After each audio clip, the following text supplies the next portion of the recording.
ॐ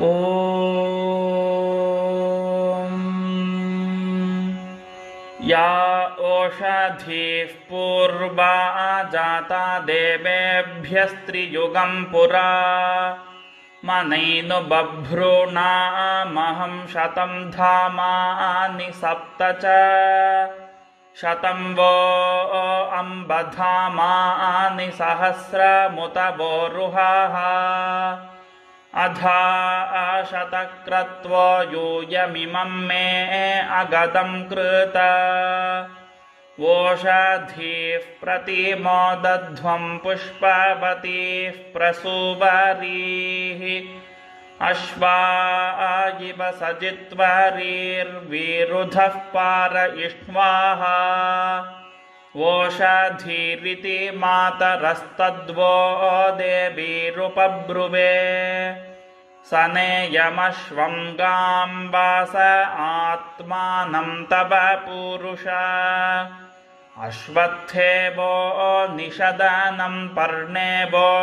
वसतिष्कृता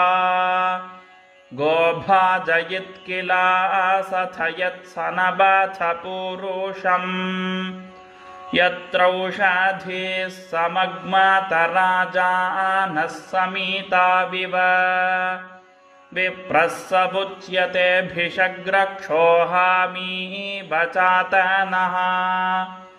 अश्वावतीं सोमवतीमूर्जयन्तीमुदोजसम् आवित्सि सर्वा ओषधीरस्मा अरिष्टतातये उच्छुष्मावोषधीनां गावो गोष्ठादिमेरते धनं स निष्यन्ति नामात्मानं तव पूरुष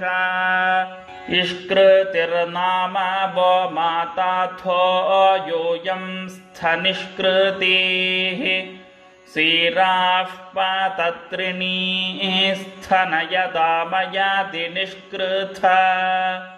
अतिविश्वाः परिष्ठास्तेन इमौ व्रजमक्रमुः वोषधीः प्राचुच्य उर्यत्किञ्च तन्वो ओरपाः यदि मा वाजयन्नहमोषधीर्हस्त आदधे आत्मा यक्ष्मस्य नश्यति पुराजीवगृभो यथा यस्यौषधीः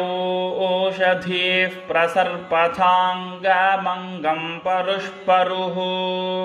ततो यक्ष्मं निबाधध्व उग्रो मध्यमशीरिव साकं यक्ष्मप्रपातचाशेन किगिदीपिना साकं वातस्यध्राज्या साकं नश्य निहाकाया अन्यावो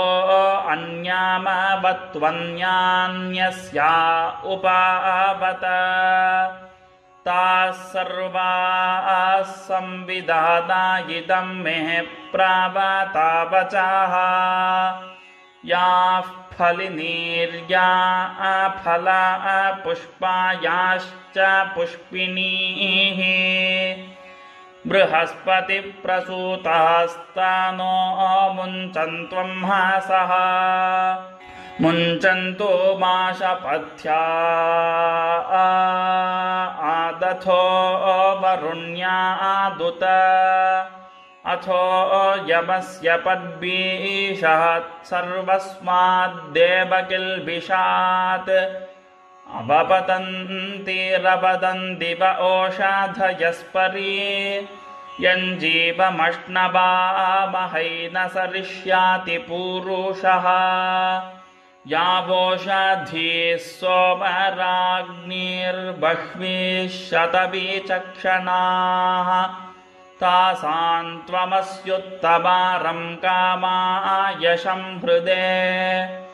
यावोषधीः सोमराज्ञिर्विष्ठिताः पृथिवीमनो बृहस्पतिप्रसूता अस्यै सन्दत्तवीर्यम् मा वो रिषत्खनिता यस्मै चाहं खनामि वः द्विपच्च दुष्पदस्माकं सर्वमस्त्वनातुरम् याश्चेदमुपशृण्वन्ति याश्च दूरं परागताः सर्वाः